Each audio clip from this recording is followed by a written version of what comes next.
started June 2023 was my first episode. And so yeah, we're episode 91 now. So I'm trying to plan something cool.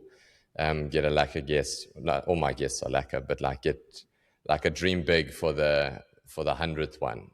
Try and find somebody that it challenges my own sort of perceptions about who would be willing to come on the show and that sort of thing. So I haven't quite got there yet. But yeah, it's been a wild ride, man. It's quite something, doing a podcast and trying to find guests all the time. And I originally started with once a week, and then we had our Lati, and then it became a bit of a challenge to try and coordinate guests, recording, editing. Lisa does the video. My wife, she's a photographer by trade, so she was the one that did all the video stuff. And then it just became that, plus the gym became quite an arduous thing, and there was something just had to give. So then we went to once every 2 weeks, and then I'm trying to get back to once a week now with the online stuff, because the Riverside, the AI editing, it just saves me a whole heap of time. Like incredible. A whole heap, and it gives you the magic clips and the thumbnails. You've got to like cue quite a bit, but eventually you get there in the end, and then it saves me a hell of a lot of time that way, which is why I'm trying to steer clear of the in-person, even though the in-person interviews are better, right? Like you get to feel the person in the room and see them and interact. But just I had to weigh up that thing of, okay, well, what's going to be better for me, frequency and trying to get out one episode a week and content and that sort of thing and being visible, or one every 2 weeks, and then maybe you can do more in-person stuff. So it's always a learning curve. I tinker and then I try and then I see what happens. And then, so I don't know this. None of this is rooted in in science. Yeah, I think such as marketing, we got a lot of testing and trial and error and stuff. I think it's interesting. I had sometimes that's exactly the right way to go, and you'll only know in hindsight. But the getting the stuff out there, and then I really think that big brands should be behind that. That's one of our hypothesis, is to be able to get these podcasts to be seen as assets to brands and get them to pay for them. And then they can afford studios, because, I mean, that's one of the things we have on our website. We have the pricing out there. You can go look at it. It's there. It stops a lot of people from phoning in and going, thinking it costs $3.50 to do a podcast, because it doesn't. Because you have to record the whole thing. First of all, you have to spend a couple $100,000 on equipment. Then you have to record it. You have to have a professional in here managing and facilitating that equipment, and directing you, all those sort of things, cueing you, and then you've got, and that's just the production. Then you've got to do post. So you've got to listen to the whole hour and a half, 2 hours of everything. So you know this well. So this is awesome. But people don't. They're like, what? But I could just do it on my. I had someone say, I could just do it on my phone, can't I? I can just do WhatsApp. Like. We pitched that project last cast. I'm not sure if you've seen that at all. I did come across it last night. Skirting through YouTube and LinkedIn and that.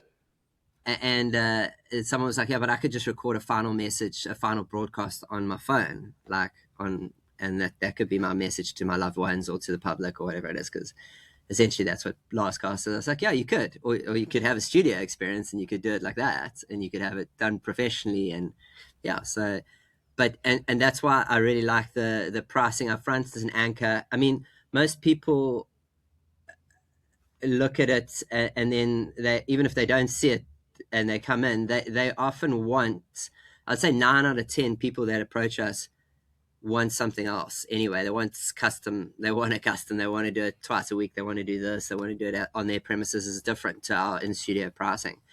But at least that what we've noticed is we've actually gotten less leads, but they're more they're better quality leads coming in through the website, because people go, oh, this doesn't cost $3.50. It actually it some money, and we've got it all lined that you can see with the value you get for it. And but yeah, if we can get brands to pay and understand these things, as Luke coined the term that I like. Well, he probably got it from someone else, because everything comes from someone else. But these are assets that brands could really utilize, whether it's the thumbnails, like you said, that they get generated, or it's the carousels, or it's the video content. There's so much utility in getting them out there and content creation. And in the long form, essentially, as well, the push back to long form has really been interesting to see that happening now too. What do you mean the push back to long form? Okay, so it seems like there's been, I mean, it's interesting to see all the court cases going on with this. I don't know if you're familiar with all of those in the digital world. So YouTube Meta getting pulled over the coals and actually losing court battles because of their underlying intentions being exposed, that they want their platforms, they don't want users, they want addicts. That's what that actually is passed around. That's the language being passed around in emails. Listen to Emma Sadler recently. So she's like, have you had her on? Should be brilliant. No. Yeah. So, but yeah, she's an author and a legal expert. But yeah, that was found in the emails of these big corporates, that they don't want users, they want addicts. And there are a couple of things. So like the social media short form is a way to keep people addicted, because it's quick dopamine hits like that. It's also the algorithm seems to be constructed towards depression. So it's the more depressed you are, the longer you spend with it. So therefore, it kind of makes you more depressed, and it keeps you on. It's like a thing. But so everyone's becoming more and more aware of that. They've seen The Social Dilemma years ago, and it's starting to take hold of them, and then they're seeing it repeat, and like they haven't learned the lesson yet, and they're going to learn the lesson. Like, you should have had your notifications off, but that's not enough. Like, you need to be wary of how much time you spend, what you're watching, what your inputs are, and then they're realizing that this short form is like the tobacco. It's like the old tobacco cases. That's what we're going through right now, but with digital, it seems, and so shorts have just been made an option on YouTube to switch off. It's actually difficult for you and I in terms of podcasting, because those are often the hooks that get people to come and look at the long form is the shorts. And now it seems like the shorts are going to be more difficult to get out to people. But yeah, so as people become more and more aware of how the short form is just taken over our psyche, and that you don't necessarily you can't get the same information out of a short experience that you would get out of a longer. They move more towards this long form, and just coupled with, I spoke to somebody about this recently, but coupled with I love it how it almost triangulates, it converges technology. So data becomes cheaper, and suddenly we can also have Apple CarPlay and Spotify in our cars, and Android CarPlay and that sort of stuff. So we can listen to podcasts, and it costs. It's one of those things we could actually just listen to instead of anything else. Yes. So during commutes and stuff like that, long form is becoming way more prevalent. But yeah, I'm not sure if that's something you found. Yeah, so I've noticed a couple things. The length of your big time podcasts, the Joe Rogans, the Modern Wisdoms, the Diary of a CEO, the length of their total episodes has increased significantly over the last 3 to 5 years. Like previously, if I take Diary of a CEO as an example, that he was 2-3 years ago was pushing an hour max, and now he's doing these cinematic productions that go sometimes 2 hours, 2.5 hours. Joe Rogan, some of his episodes are 3 hours. Chris Williamson, the same thing, sometimes 2 hours plus. And it's just interesting how they've gone super long form now. But at the same time, I remember Chris Williamson saying once that you shouldn't follow somebody and ask them what they did when they're at the peak. You should ask them what they did to get to their peak. So, because what they're doing at their peak is sometimes not always what they were doing 5 years ago. So then I'm like thinking about that, like, okay, do you go super long form where, you know, you say to people, hey, listen, we're going to just wax lyrical and we're going to see if it goes 2 hours, it goes 2 hours, or do you garner enough of a following first so that there's enough trust in the brand to then be like, hey, I've listened to Clint for a year doing 45-minute, 1 hour chats. I trust him enough that if he's doing a 2 hour thing, that it's going to be 2 hours of my time well spent, type of thing. Yeah. That's what I've noticed in terms of the long form stuff anyway. Yeah, it's an interesting one because you can as well just split stuff up into part 1, part 2, or don't be explicit about there being a part 2. Because I find psychologically, like Lex Friedman, I don't think I've ever watched, like, or I don't watch podcasts generally. I generally listen. I'm one of those. Like, I think that's majority, and the videos captures me in other places. I think I've watched one. I watched an episode I did with a guest, and then I watched it with my mom to show her like what it was we do. Oh, nice. And then, but otherwise the video is very much for marketing, and that's what that's kind of what we push a lot. Yeah. Again, that's audience. It couldn't be audience of one.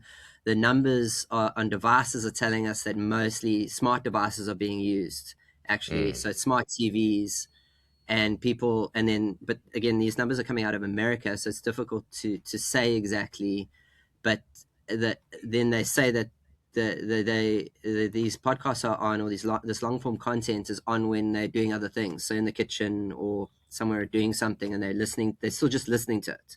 So I still can't bring myself to believe that someone sits and watches it like watches Lex Friedman talk to Elon Musk. Maybe that one, because you can watch Elon and see when he's going to drift off into some psychedelic relapse sort of thing, or something like that, or something fun to see him understanding. Yeah, like lights up a doobie with Joe Rogan, like he did that one time as well. Yeah, so there you go. I think you pointed to it there. It becomes more cinematic, but otherwise it's just two talking heads, or three or four, whatever that is. So like listening is where I go. Where we are looking heavily at the numbers and that sort of stuff to support, because we know that brands, that's what generally brings brands as well, as they need to know you've got an audience and you've got the numbers and you're doing that sort of thing. And then they'll pay for it, and they'll pay for you to have nice studios. And yeah, like I think I said, we've built our studios. We now build studios. So we're busy working with Advotech actually, and we've got a project in Santon that we'll be flying into. We're buying their equipment, and then we're flying in to build their studio and facilitate their turnkey solution for the students there. So Emirates, which is the new varsity college in Vega, and that Vega have retained their name, but they fall under Emirates now, and they're progressing towards university status. It's very exciting for the country actually, and private education to be taken that seriously, and they're really in the forefront of that. And they'll have their own podcast studio, and they'll get students. And our dream, we had a dream of it, Luke and I, is that we'll be able to create actual course material for it. Like there are already LinkedIn courses and all kinds of courses that you might have done already, and there's out there. But it'd be great to have it as part of the curriculum, and the prospectus get it signed off and then get it in there. But yeah, it does seem to be that push back to long form. I think that psychologically, for me, we try to keep ours down to an hour. I'm not sure where what you do. You have an anchor that you like to go for? Generally, like ballpark an hour, but like sometimes, so like with Rich Mulholland, we got to the hour mark, and I was like, hey dude, like I'm having a jaw, like do you have any more time? And he's like, yeah, let's go, let's keep going. And then it got to like an hour and a half, but he's like super cool like that. And then we chatted further off air as well. And what got me onto him was I listened to your episode with him, and I was like, cool. I was like, man, I like the way this guy thinks. Like, forget about the here be dragons and the books and the whatever. Like, just an interesting dude. And so like those, I mean, that's one of my favorite episodes personally that I had the most fun with. So I give a guideline for like an hour, but if we run a little extra, then that's also fine. I have noticed though, you split it up into you spoke about part 1, part 2. So I've had two-part episodes. And both times, part 1, really good in terms of listenership, and part 2, like crickets. And it's and so like the first time it happened, I was like, that's interesting. And it wasn't done intentionally. The first one, the guy said to me, we went through like a whole episode, and I think I asked the guy, his name's Pubi. He won't mind me talking about it. It's one of the most popular episodes so far. And I was chatting to him about his journey. It's a hell of a story. And at the end of the episode, we get offline, and the files are busy exporting. We're still chatting. And he says, "Hey, Clint, I've got a question." I was like, "Yeah." He's like, "You didn't ask me many questions like this whole episode." And I was like, "Well, with respect, Pubi, you didn't stop talking for an hour. So you didn't give me a chance to ask you many questions." So I said, if you would like to continue with your story, then let's do a 2-parter, and we can record the second half next week. So he's like, "Yeah, that would be cool." So then we finished off the second half of the story. But part 1 I released, and it like, I mean, people, and he's not a social media influencer. He's just a regular dude. He doesn't have a social media profile, nothing. And really super popular episode by the show's standards. And then second episode, I thought, wow, okay, well, this is going to get some traction. I released part 2 the very next week, and like did half the listenership of the first one. And subsequently, I've done another part 1, part 2, same reason. Part 1 like did really well, and part 2 not at all. So I'm starting to think, well, maybe I should just, if we're running with it, then we just go and we just do a 2-hour episode and we just make it 1. Those are just like observations through, you stumble forward. And just if I could ask, what's the titling on those episodes? Is part 1, part 2, yeah. That barrier to enter into part 2, like I still haven't watched the Peaky Blinders movie because I've got to finish seasons 5 and 6. I think that's it. It's like literally keeping me from watching that movie because I haven't watched the series yet, and eventually I might. And I think we watched them in isolation, but I don't want to watch it in isolation because some people are going to be dead. I'm pretty confident on that, and I don't want to know before I watch the rest of the series.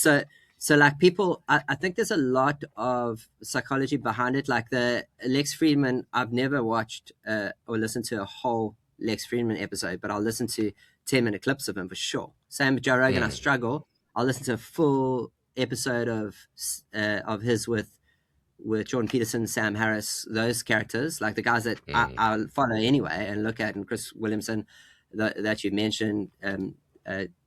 Stephen Bartlett, I don't think has he been on yet. That would be quite interesting. On Rogan, I don't think so. No, I haven't seen it. Well, they need to do a cross. That would be really interesting. But and I think Joe Rogan, you have the entire day with him. Like you actually might have the whole afternoon. I'm Malcolm Gladwell talking about going over to Joe's ranch and spending and going and just seeing the chaos that could unfold in there. There's all these target areas because he's got the bows everywhere and they go hunting, and then he's got off-road tracks. Obviously he's got the gym where he trains jiu-jitsu and etc. And so he's got a proper ranch apparently. And then so that was a whole experience. Stephen Bartlett, it sounded like, was also similar. Like the team treats you like you come in. I just got that from Jimmy Fallon's episode where he got that beautiful takeaway. I don't know if you saw that. It was a beautiful book so the team were taking photos the entire time, I think, of the experience from when he's in the ride over. They meet him at the airport or wherever it is, and they're taking photos of Jimmy, and then through the whole time they're taking these behind the scenes photos, and then he gets this beautiful takeaway book that's custom. There's a one of a kind. It's not printed out or anything like that. It looks like, but it's of his episode and it's just like it was the most remarkable thing. It's a marketing thing, but it's incredible. But what got you into it? What got you actually? That's where I was going to go at the beginning. How did you get here? So let me round off the Diary of a CEO first, and then we'll get into the thing. But I heard it's like you're talking about these mythical creatures, you know. But I heard with what they do on Diary of a CEO is in their research, they'll try and pick up like common threads, and they engage the senses of the guest throughout the episode. So like they'll put certain scents into the room, like if a dude is, I don't know, like if they've done some research and he was like a hectic sportsman, or he was a this, or he was a that, you have like the sensory stimulation that's like specific to the guest to try and invoke emotion and nostalgia, and to get them to be, you know, forthcoming with information that they maybe otherwise wouldn't, you know, like you pump a casino through with oxygen. And there's no, so like they really, I think they use all the tools in the toolbox. Yeah, that would make sense. Like the bakery is always at the back of the shopping, the shop. Like they want to get you back through, drifts through. It's a great book, Martin Lindstrom, Biology. It's the first time I heard about all those sort of tricks and manipulations and stuff like that. Yeah. No, dude, it's crazy. But podcasting, I've always wanted to do it. I've been a big consumer of podcasts. All the way back to, I don't know when I first started, maybe 2016, 2017, listening. And then that was always something that I would like to do. And it was just that whole, I don't want to say imposter syndrome, but like you know, nobody's going to listen to you. What value do you have to offer? You just a random dude. There's no profile. There's no nothing. So are you prepared to put yourself out there and start from zero? And it took me from the time that I first had the thought, it took me literally 6 years to pull the trigger on it. And it was actually a client of mine at the time. I was chatting about something and it came up in conversation again, and he got quite firm with me, and he actually said, listen, Clint, are you done talking about it? Because quite honestly, I'm quite tired of hearing about it and nothing's happening. So I said to him, okay, fine, I'll do it, but then you've got to be my first guest. And it was Odwa Ndungani, the Sharks winger and Springbok rugby player. Nice. And then awesome. And that was the first episode, and that's how it got started. But it was literally one of those things where if you think too long about it, you'll talk yourself out of it. So just take the plunge. So the first thing I did was like, okay, well, I hopped onto Takealot and I just bought stuff that needed to be bought for podcasting. So I bought the Focusrite thingamajiggy, and I bought the microphones, the Rode, and the arms, and the pop filters and all of that. Because I knew, okay, well, once I've spent that money, I'm in it now, so I've got to go. And that was kind of how I almost troubleshooted my way on the fly to eventually getting myself to that first episode. And it's crazy. It's not like 91 episodes in, and it takes a long time, but it also goes quickly. I was so nervous, flipping out. And in that journey, have there been like massive milestones? I would say, like, even as an example, like they used to say that 100 was the number you need to get to before you can see any audience, like, and now they're saying 50. You start seeing real changes and real audiences and people coming back and then building a bit of a following. Has there been anything like that for you? It ebbs and flows. It's so weird. Like sometimes I think, flipping hell, nobody's listening, and then I'll get the updates, and then you get the weekly breakdown on like Buzzsprout, for example, like how many people have listened, how many episodes. And then I look at it and then I'm like, wow, like we at 91 episodes in, and virtually over the last week, every episode has been listened to in some way, shape or form. And then I'm like, wow, like people are going back and they're finding, and like they're spending time on my podcast, you know, they're looking and they're like, oh, wow, let's go listen to this one. not just the most recent one. They're like episode 3 and I think episode 4 was Anthony Del Pesh, the jockey. And I was like, wow, like a few people listened to that one. And that was 2 years ago. And that's pretty cool. And so a little hack, and because it's quite an emotional ride. You know, you put something out, and as you know, it takes a certain amount of courage to like put yourself in front of a camera and to talk and to be scrutinized, not publicly, but scrutinized in terms of the reception that you get, in terms of the listenership. And I want to come to how you feel about watching yourself back and listening to yourself. Because you said you've only ever watched one with your mom. So I want to find out from you how you feel about watching and listening to yourself. But it's such a thing that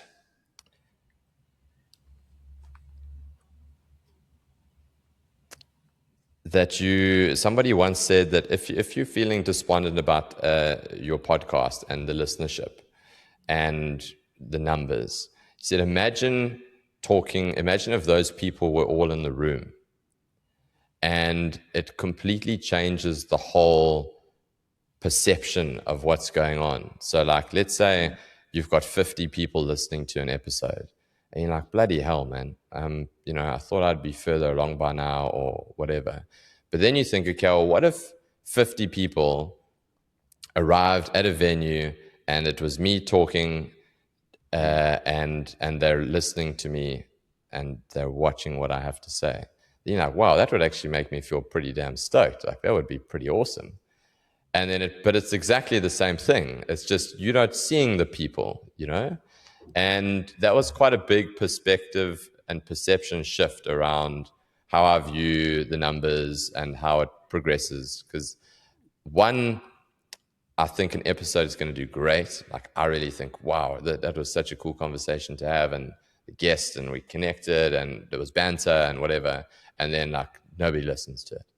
And then other ones you think, lukewarm. Like, I've never really had a bad episode, but you think, okay, like pretty standard run-of-the-mill podcast episode. Don't have super high hopes, and then bang, people like listen to it. So I've got no idea before an episode is released how well it's going to do. Zero idea, irrespective of their social media profile, what they do with the episode. Like, I've been surprised, good and bad, so many times that I've stopped trying to predict it. But what about you? How have you felt? How have you found your journey so far? I mean, it's been about 18 months, I think, since you guys started, 42 episodes, if I'm not mistaken. Yeah. So how have you found it? Let's compare some notes here. Yeah, just before I answer that, what do you A/B test your titles, anything like that? That's what I was getting to with the part 1, part 2. Do you test any other titles? No. That would be something that I would look at for part 1, part 2, because I think that barrier to entry on the part 2 might catch people, and then you've got drop off from part 1. So there's something to think about, whether it's a total different. So we're doing that now is on YouTube specifically. You can test at least 3 titles. You can also test the thumbnails and that sort of stuff, obviously the actual visuals. So we're doing, one of our things is like we obviously do podcasting as an agency. That's our sharp end of the wedge for the content marketing part of the 3 things we do. Luke and I said a while ago, we were like, we need to pitch podcasting as a thing for corporates to do. We'll pick a category, we'll do the research on it, or we'll use deep research with AI and that sort of stuff, and we'll prep for it, and we'll then we'll create a podcast about why tertiary education should have podcasts, and then we'll publish it out there, and we'll have people listen to it. But we also send it to contacts that we've had in that category as lead gen, and we'll say, yeah, we've done a podcast actually on why you should do a podcast. It's one of the things about marketers you might have picked up, but like I think we like to think we're very clever, and often the smart, the ideas we think are the smartest, they're just absolute skunks. Like, they just don't work. So it works in pranks too. I found, actually, any pranks that I've pulled, just go simple.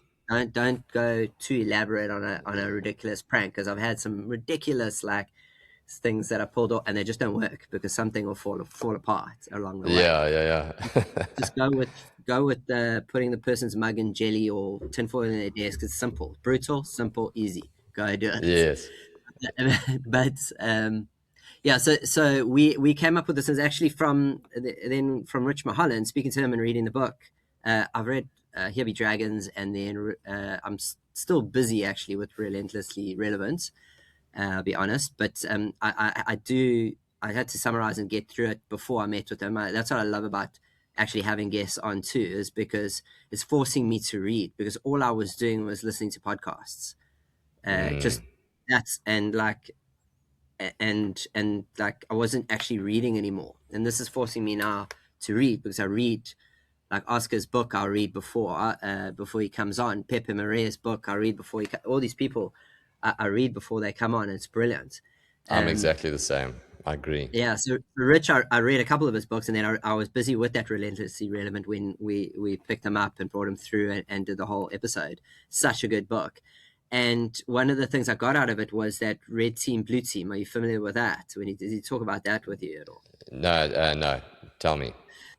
So it's a bit of a tangent, but I'll bring it back somewhere. So it's done. It's predominantly in cybersecurity they have it, and a red team is the hackers, the team that are trying to do a penetration, and then the blue team is testing. Is securing your infrastructure and your system and your IT, and so the red team were trying to find vulnerabilities in your IT and your Wi-Fi and in everything you set up. And red team, the rule is that red team always win eventually. It's just a matter of time when they're going to find that vulnerability, and then they're going to get in there. So, but they do this in big corporates, and they do it around, and they do it in cybersecurity. But it's also analogous to disruption. Any form of disruption is always coming. So there's always something coming, and you're either going to be Blockbuster or you're going to be Netflix, and that sort of Netflix are going to have to worry about the next one and that sort of stuff. So, and Amazon is a great example. So the best teams at the moment, anyway, in Rich's book, and is that they are doing those tests. They're trying to disrupt themselves already. Amazon's a great example. They could have just been a bookstore. Like that's what it set out to be. It was going to be the largest bookstore and that sort of stuff. And when somebody came to them, much like Netflix did to Blockbusters, but when somebody came to them and said, "Yeah, this is the future. These are digital books, and they're the future," they could have said, much like the Blockbusters said, "No, we've got the best thing here. We've got the best." Like Blockbusters is pumping, like it's 7,000 or 8,000 stores across the world. I don't even know what the numbers were exactly, but like it's in the thousands there. And they were like innovating all the time. They had the best facilities. I think you could go there and you could get a PlayStation. You could sit and test. There was a lounge where you could test, but you could rent PlayStation 2, so you could take gaming. They had expanded into gaming, and then there were all these other DVDs and Blu-rays and all kinds of things that they were just innovating, constantly getting better. And the disruption is like, but we don't need that stuff anymore. And Amazon could have just said, "No, we just sell books. That's what we do." That's what it says on the thing when we sell books. But instead of, and their graph on selling books, if you look at their revenue, is great, 45-degree, great investment, like lovely. But if you look at the sales of ebooks, it's exponential, because you can obviously just sell so many, and they're more cost effective, and there's just, yeah. So they climbed into that and didn't get disrupted because of that. And basically, if you're doing this red team, blue team, you're looking for a disruption all the time.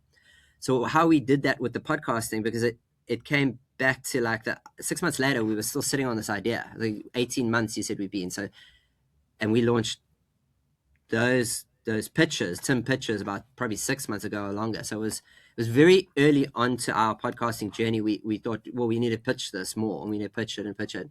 It took us 6 months to realize like we don't. It's too much work, because we have to do all that research piece. Then we have to sit down and do the hour, 2 hours. Then we have to do all the post-production, and then we have to distribute, and then we have to market it. So why don't we just get AI to do it? It was also so it came out of usually these Pepper Murray would have said, it comes out of some sort of pain that someone inflict on you. So someone said, like, why, John, you're selling podcasts, what are you even thinking? Like, AI does podcasts now for free. I'll just go to Google Notebook LM and I'll just generate a podcast for free. Why am I going to come buy one from you? And we were like, yeah, that's not the real, and it's not authentic, and it's not going to be able to replace what we can create here with two humans in this version of the simulation. Like, it's the best we have. Like you said, and in person is even better if we can get that. But we took that into account, and we were like, yeah, well, let's just get AI to do it, and we'll do, until we can do that, we'll get AI to generate the podcast. We'll create a top and tail piece where there's a bit of music and that sort of stuff in the podcast, and then there's short clips, and then we'll still do the lead gen with it. So send it out to prospects and say, here, we've created a podcast, and you can listen to it, or here 3 points out of it that we think you should do podcasting, but let us know, come back to us. So you can still generate the same thing, but we were able to use that red team, blue team, and play with the AI and work out how it can work there, and then it's expanding everywhere. So you're actually seeing, as long as you got your finger on the pulse there, you can see what else is happening. Like you said, this Riverside AI is incredible. There's different clipping services. There's all this. There's so much that you can do with it. You can change my voice, that sort of thing. Yeah. So that's the how we got into it. I think what your question was that how we got into it, or is it how I found it? What do you want? So how have you found the journey so far? And then I want to come back to how you feel about watching yourself and listening to yourself back on the episodes that you record. Yeah, because I can't go back to those original episodes. So, but maybe there's a special place in hell with me locked up with my eyes doing that Sandra Bullock movie where they're opening the eyes and she yeah. What's it, Bird Box? Is it Bird Box? Correct. Yeah. Bird Box. And they're forcing me to watch those first episodes. But yeah, so I actually bought a Seth Godin course on podcasting in about 2018, and I was looking to do it. I formed my previous venture. I formed a group of us that were looking into it, and then we just didn't progress with it. We were going to look at equipment. We were going to do everything. We're going to set it all up. That was 2018, and then like COVID happened, and yeah, there's just so many reasons. I didn't think about it because, yeah, it just wasn't top of mind. I listened to them, and I had people like going, yeah, you should listen to these different people suggesting them, learning and that sort of stuff. And any driving, I would go and do it because I often listen to audiobooks. So I consumed my books was predominantly in audio. So podcast was an easy enough tangent from that. So, or segue. When I left my last venture, my last purchase was these two microphones that are in the back here. I like secured that with my credit card. Boom, done. Mine, and got that out. And then I sat with them, and then I was always thinking I was going to do an agency again. I was looking at what we were going to do, and then I was like, but it will definitely have some sort of podcasting, I think, in it, but I'm not sure. And on Instagram, somehow I saw Luke's podcast, the Durban 031, the Durban Small Business Podcast, and it was like I'd never even met somebody that'd been on a podcast. Never mind know somebody that has a podcast. So I never actually, it was just wild to think that, like, okay. And then I actually bumped into Luke at TEDx when it was at the Radisson, and I got him. I was like, weird, creepy guy. I was like, oh, I know you because I knew him from this podcast. And then I said, I'd love to have coffee sometime. Let's chat. And then I approached him, and we came up with the idea for the Incredible Machines. And one of the nice things about the Incredible Machines podcast is, like, I know when I've got a good episode. Generally, it's when I'm only Luke and I are 20% or less of the speaking, and we've got the guest speaking. That's a good episode, because our episodes and how we pitch podcasting to people is, like, our episode is 3 parts, so 3 things again. It's a biography, it's your favorite ad or marketing campaign, and your favorite quote. 3 things. And I would ask people to have coffee with me and give me those if it wasn't weird to do so. They seem very obliged to do it on a podcast. They'll come and Dude, that's the best thing about podcasts, is all of a sudden people are quite happy to just sit down with this random person and just have a 1-hour conversation. And then you learn about them. So I have this voice every now and again. We use. I'm a member of Entrepreneurs Organization, so EO, and I use this framework from them, which is the Lifeline. So I think I've sent it to you, but and it's always it should usually be on our notes for our episodes. But the Lifeline is a biography. It's my favorite books, like, that I read or listen to are biographies, because I just think humans are incredible, fascinating. People watch. I love people watching. I love just figuring out what's going on in there and trying to figure it all out there with them. And if you ask them, like you said, on a podcast, they'll just come and tell you. And then I hear this voice in my head often. Lots of them, but one in particular, but that is a colleague of mine that I used to, like, I would prank her probably, or she would message me or phone me on something critical, and I'd send her a message and say, new phone, who dis, or whatever. And then she'd get upset that I didn't save her number, but of course I saved the number. I was just pranking her. And then she'd be like, John, why are you like this? And then so when I say that to guests, like, so why are you like this? Like, why are you an incredible machine? I hear her voice and I ask them. And then people tell you, like, their story and how they got there. And even if it's trauma, some of it's negative, some of it's, like, really, really, really rough. And then some of it's, it's all incredible, but it's positive stuff.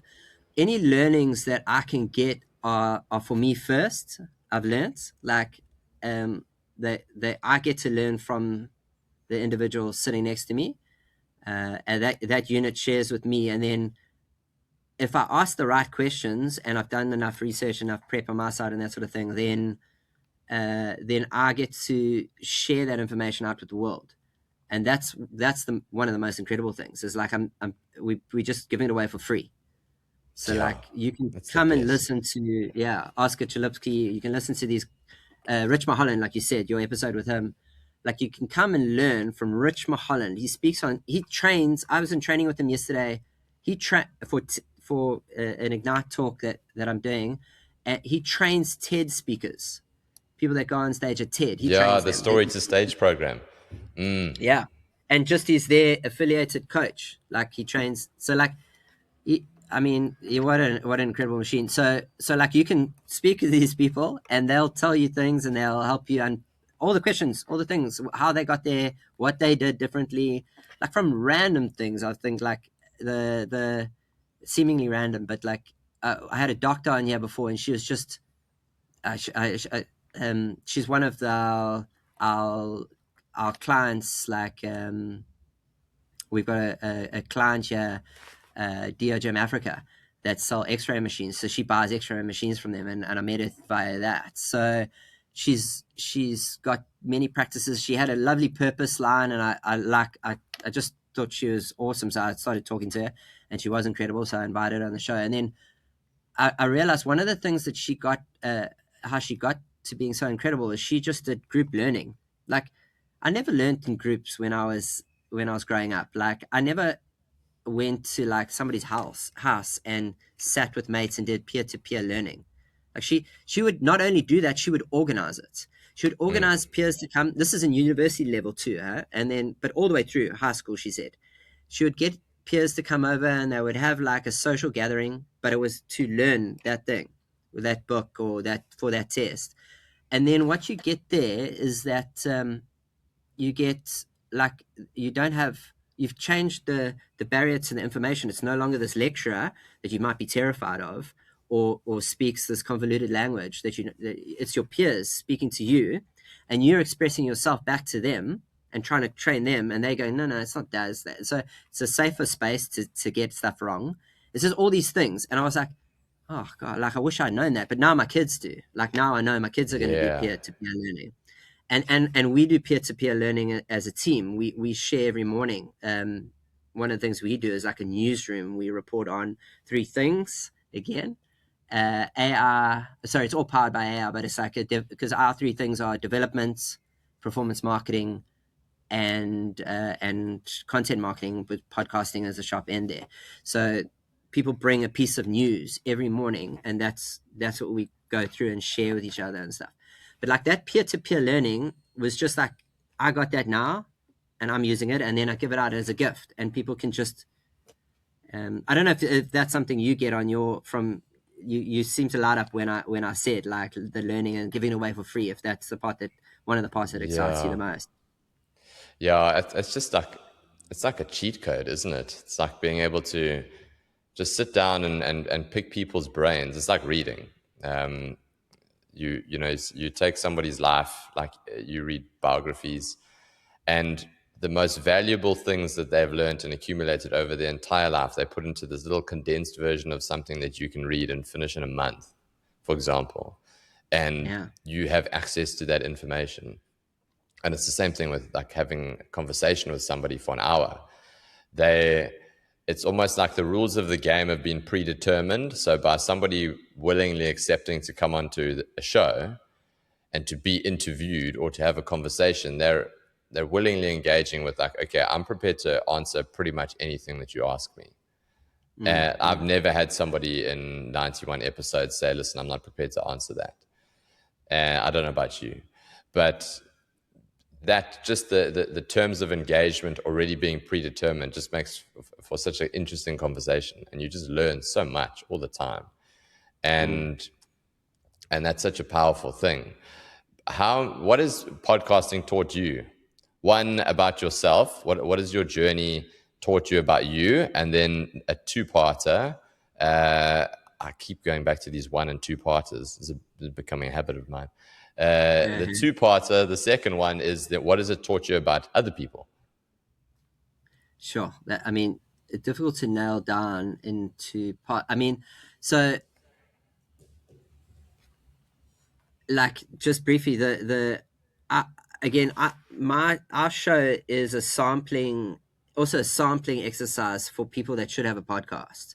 So they get to experience what it's like, and it's based on this Confucius. There's a Confucius quote that's been attributed to many people, but I go with Confucius. It's tell me and I'll forget, show me and I may remember, but involve me and I'll understand. And I get people sitting in their chair, so they sit in their chair and they stand up afterwards and they're like, that was awesome, like that's awesome. And we say, well that's what we do. So if you want to do podcasts, we do it. There's no strings attached, but like we can help you have a podcast and that sort of thing. And there's a great execution of it actually online.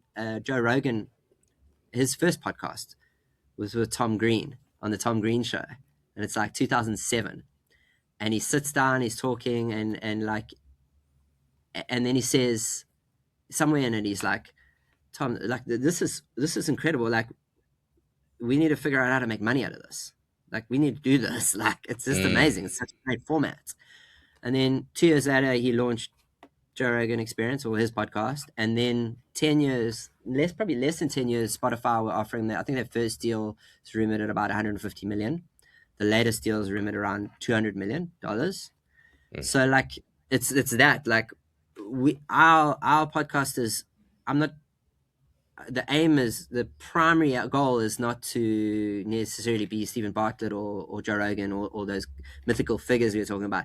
We want to produce those people out of Africa. Like, that's what our goal is. We want those Nice. in our studio to come out and unlock, because there's just so much talent and unseen Africa is just the most incredible place to be. And I'm hearing it over and over and over again. Like, I had just got off a call with a UK client now, but like, and they purposely sought out South African talent and found us. Fortunately, we did performance marketing for ourselves, so that worked out nicely for us. But yeah, like Gary Vee last year was talking about, you have to be involved with Africa. You absolutely, we're infiltrating the Grammys, the Oscars, everywhere. Yeah, so yeah, like the podcasting, again, our show is that, and then the only thing that I've really, or the biggest thing, not the only thing, the biggest thing I've had to overcome is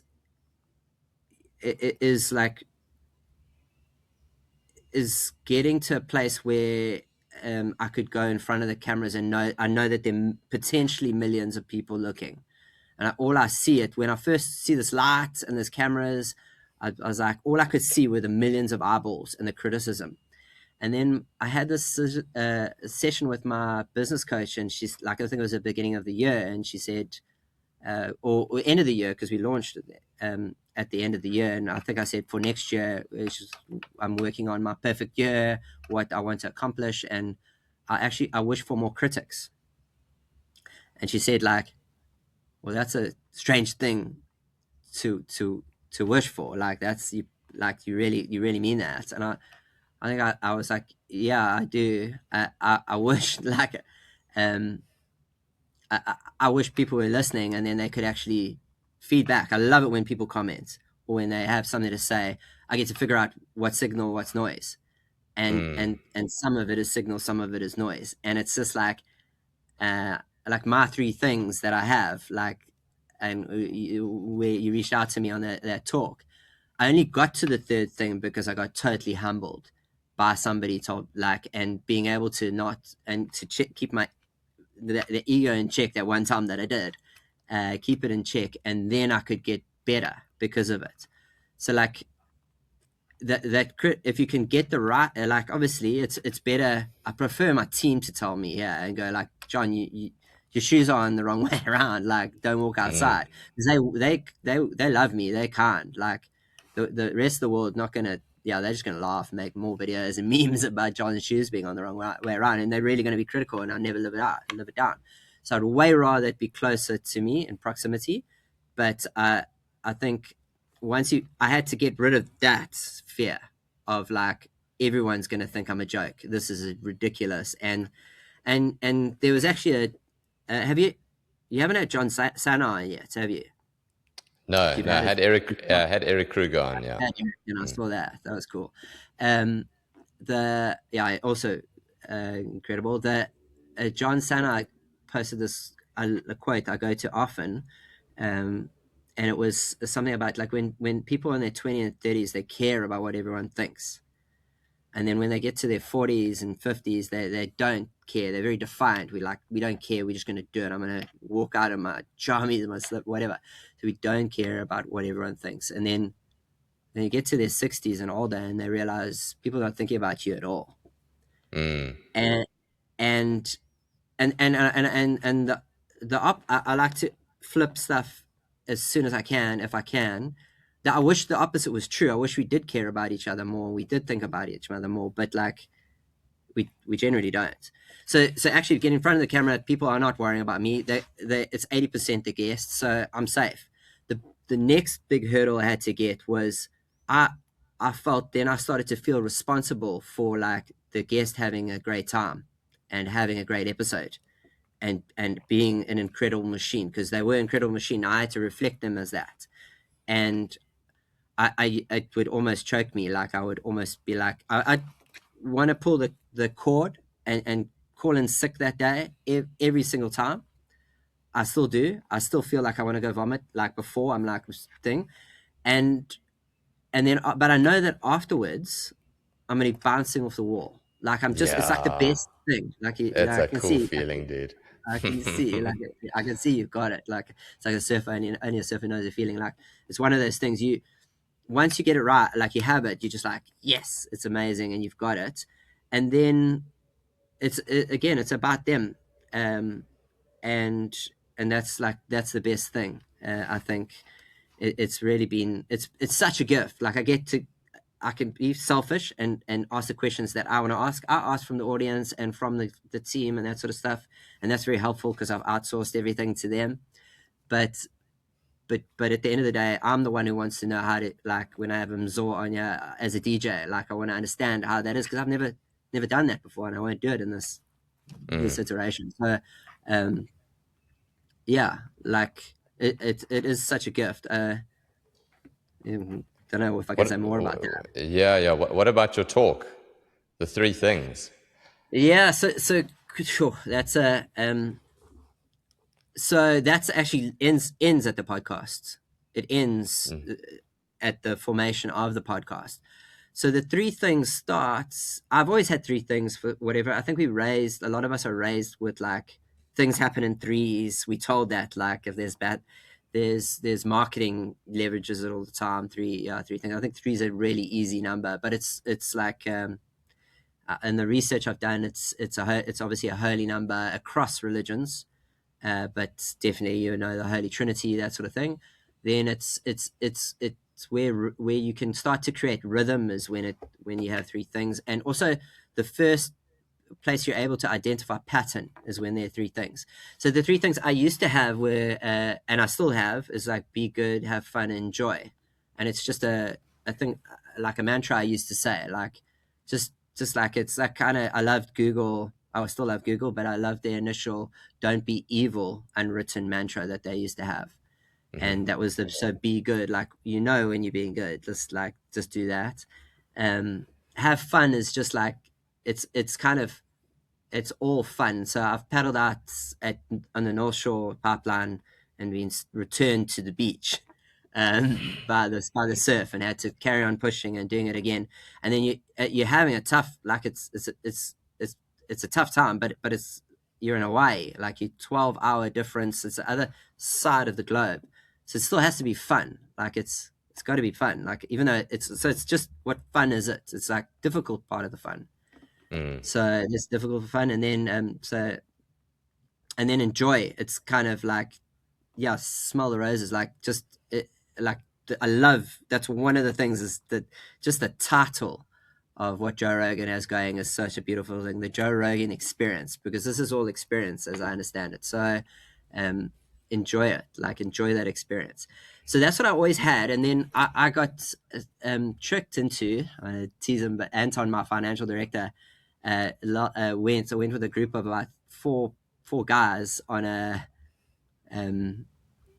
so you can't get more white male than this. We go into the caves in Drakensberg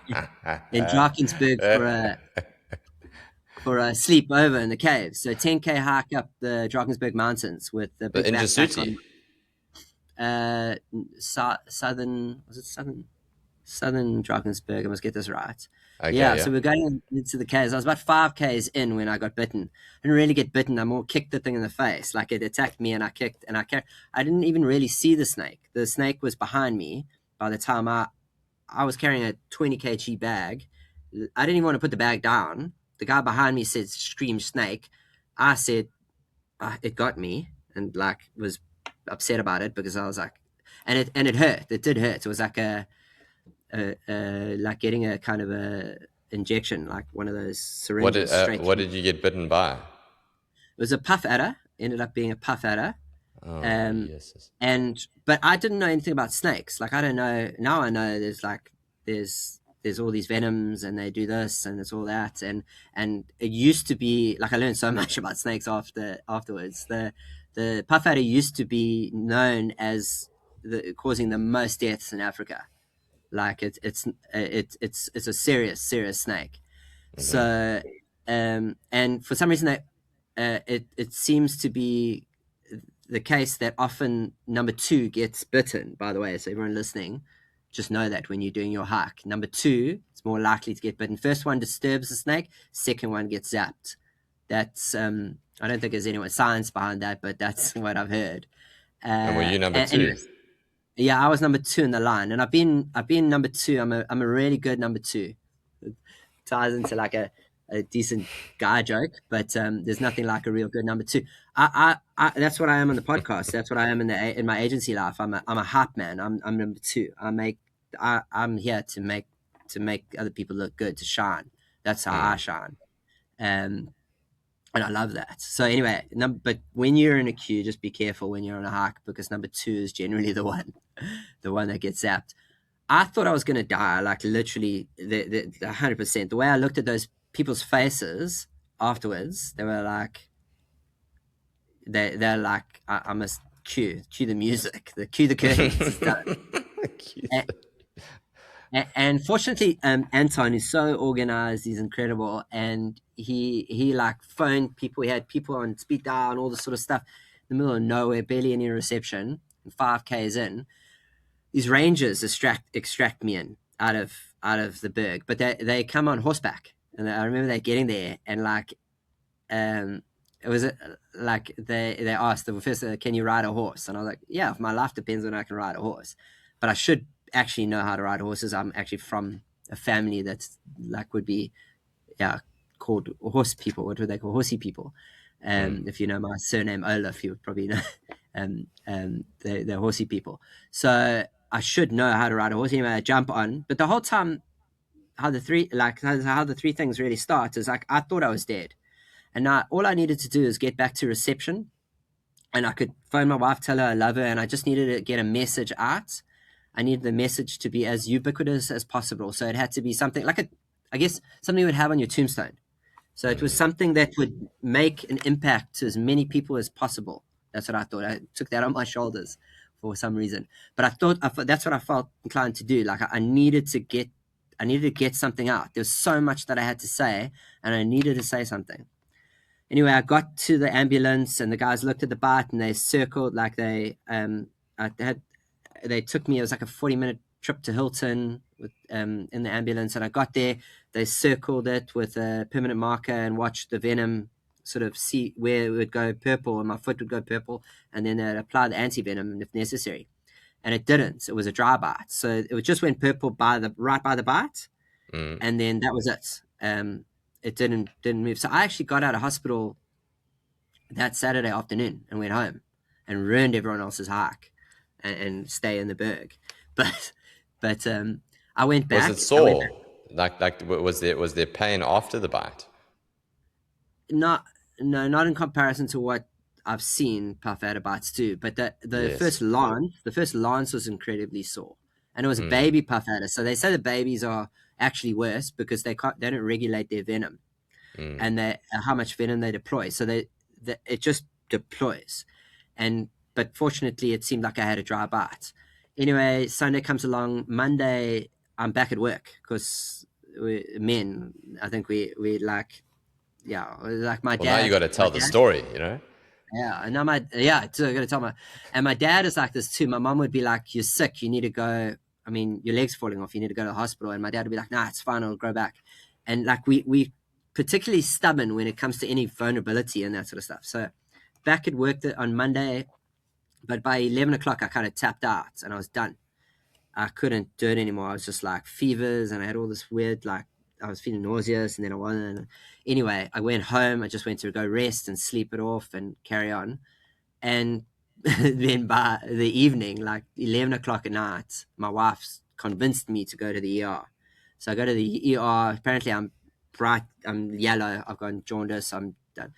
And then they get me back in the hospital, and they actually put me back in the hospital for another night after that. And my organs are swelling and all this kind of stuff's happening. And they don't know. Western medicine is incredible. We're so grateful for it and that, but it really felt like these doctors were just throwing darts in the dark. They kind of knew the dartboard's somewhere there in the back of the room and it's pitch black, and they're just throwing different meds at me. And they were telling me my organs were swelling, then they weren't, then they were fine. So, but eventually they find the right one. But the while I was sitting there waiting, and I thought it was like that horrible feeling you have when you're having a nightmare and you ran upstairs or you ran away from the thing, but then it still comes to get you. Like I never got away from the snake. I hadn't got away from the snake, but I had my words. I had my comms. I had never communicated because I said to my wife, I saw her, I didn't die, and I still had the words, but I'd never shared them with anyone. So I was sitting in my hospital bed, and I went onto Instagram or Facebook and stuff, and I posted. I posted the clip from the newspaper article of me getting rescued by the Rangers and all that stuff, and I said that's what happened to me this weekend. And actually, I had 2 words to share with you guys, and this is what I wanted to say. The last thing I was going to say, and I wanted people to say it. And I shared it, and the first was sorry,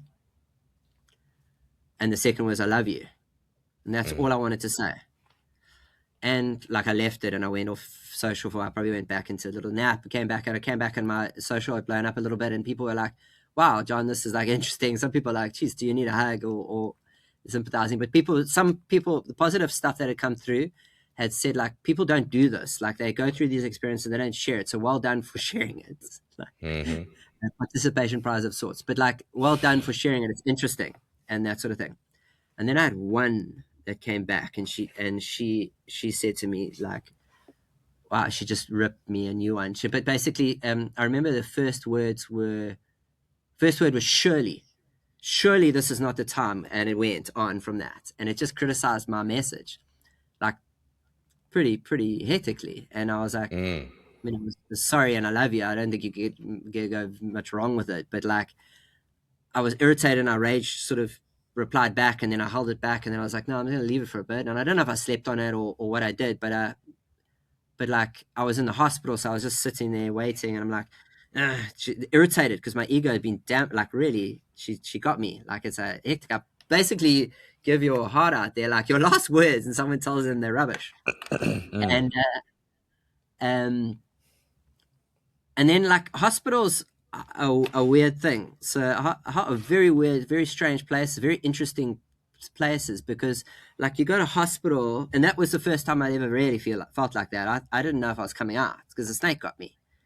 So like you pack luggage, and you take this little carry bag, and you go and it's so much like airports actually, and they transition to you like some people take their luggage, they never come back, they just don't come back. And the same with the planes, they come back. There's like that weird thing. It was in a movie once, but I've done it before when I was much younger, is go, if you ever want to feel overwhelming joy, go to arrivals. And if you feel like the opposite is needed in your life and you want to feel despair, go to departures and go watch people there, and you'll bawl your eyes out eventually. But joy, arrivals, amazing. So I think airports can be like that too. There's arrivals and there's departures. It's very similar in many ways.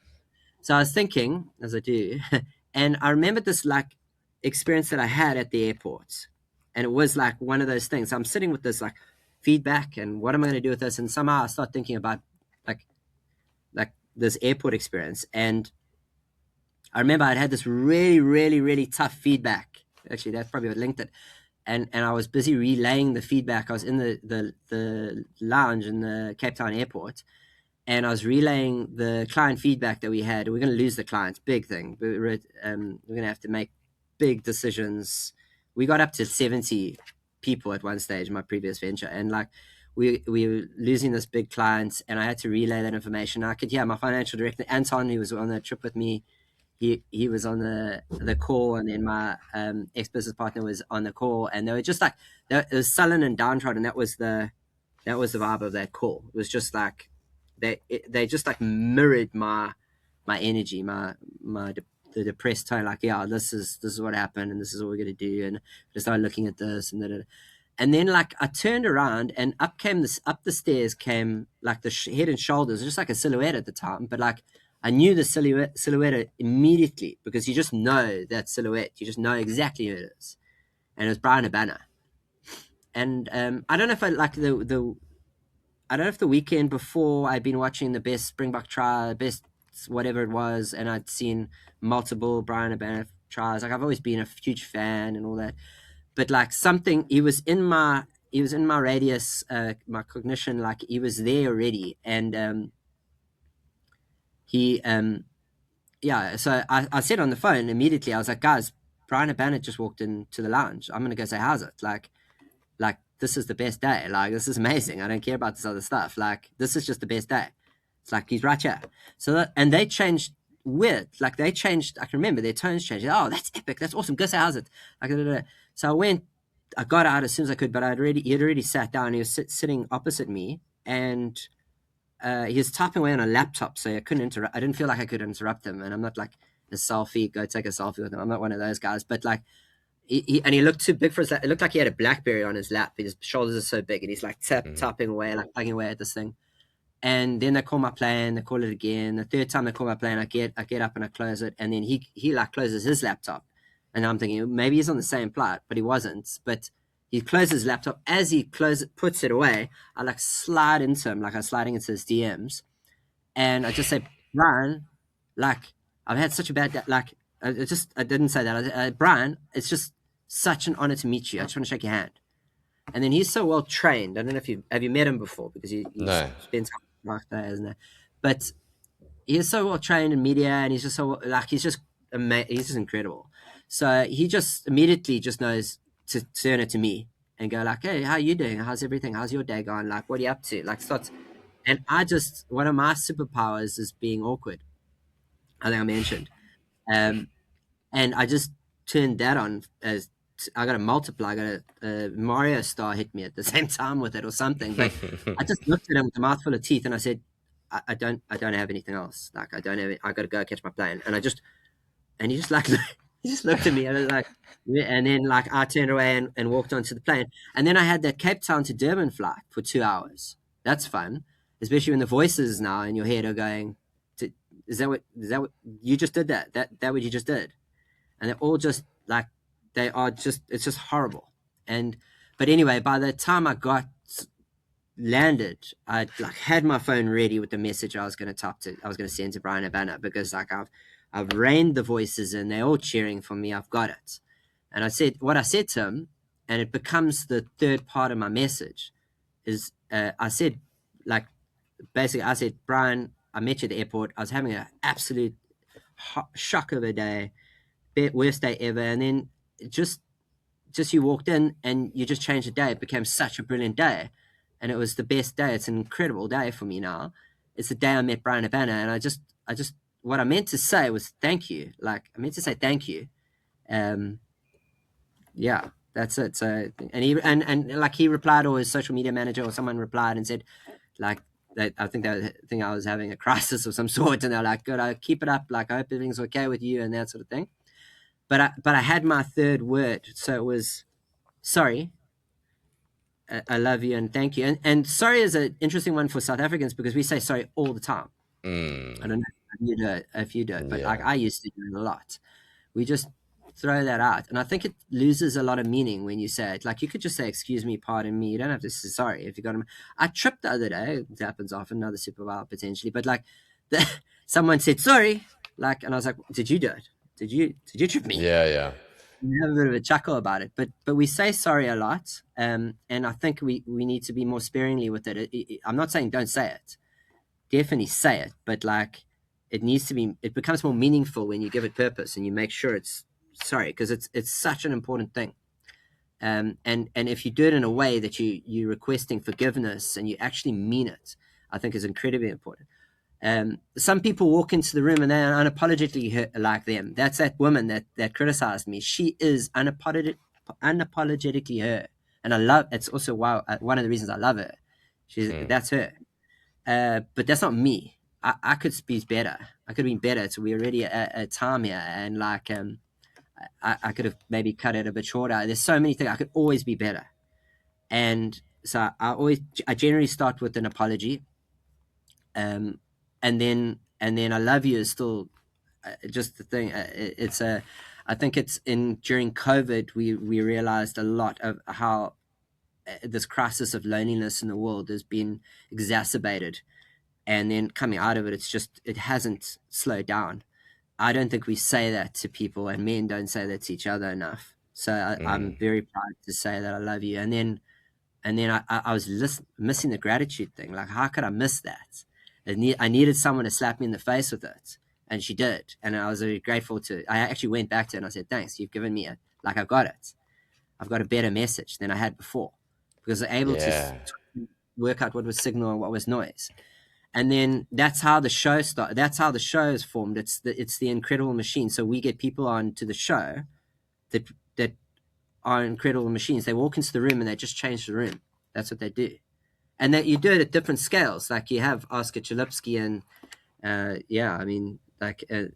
the Barry Hilton's coming on. I think he was on yours too. And is he coming on? Is he coming on your show? Nice, dude. Very cool. I went to a live talk with him, and he was just so good. But very interesting, and the whole mental health thing. I'll use alternate meds. So I used to use Western meds, but I use a fair bit of psychedelics in my life that have got me to the state that I'm in right now and have helped me. And my mental health is one of those things that I'm very focused on, and very better than I've ever been in sort of my awareness and my appreciation for it and that sort of thing. And so he does a great talk on that. Obviously, you've had a bit of it, and then but he did a live talk, and I was just blown away. And he was one of my dad's favorites comedians. He's a cousin.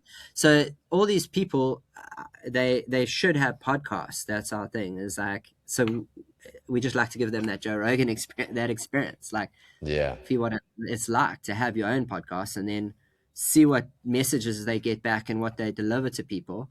And when the response is good, like that's just, food for the soul, I think. Brew, that's a fantastic way to bring everything full circle. Where can people find you if they want to get in touch, if they want to listen to the show, or if they want to make use of your services and get in touch with you, either for speaking or for the incredible work that you guys do there? Thanks so much. Yeah, so Tim Africa, if you go Google it, you'll find it. And then maybe look for Tim Africa podcasting, Tim Africa performance. Anywhere on social media. The podcast is The Incredible Machines, and so the acronym is TIM. So it's obviously The Incredible Machine was a PC game that I grew up with. I don't know if you've ever played PC games when you were growing up. But when I was doing research for this, that's all I could bloody find. When I Googled The Incredibles. So I know about it now. Yeah. So Rube Goldberg machine, essentially, and that is such as life, like the most ridiculous bunch of tools that we're given to complete an exercise. But it also stands for one of my favorite Seth Godin books, which is This Is Marketing. So that's Tim.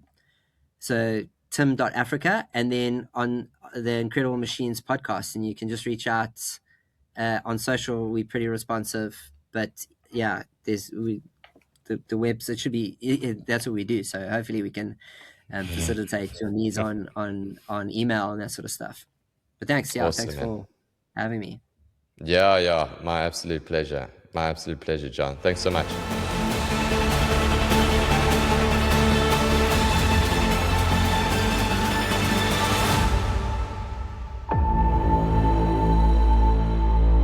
Hey everyone. A huge amount of work and effort goes into producing this podcast, whether it's from the research going into the episode, whether it's finding the guests coming to the location or them being online, to producing the content, edited and putting it in a format that is conducive to your ears and your eyes. And it goes a really, really long way if you can just do me one thing in return for this free content: share it. Share it far and wide, and if you find an episode useful, send it to someone who might feel the same way. That's all. Thanks a million. See you next week.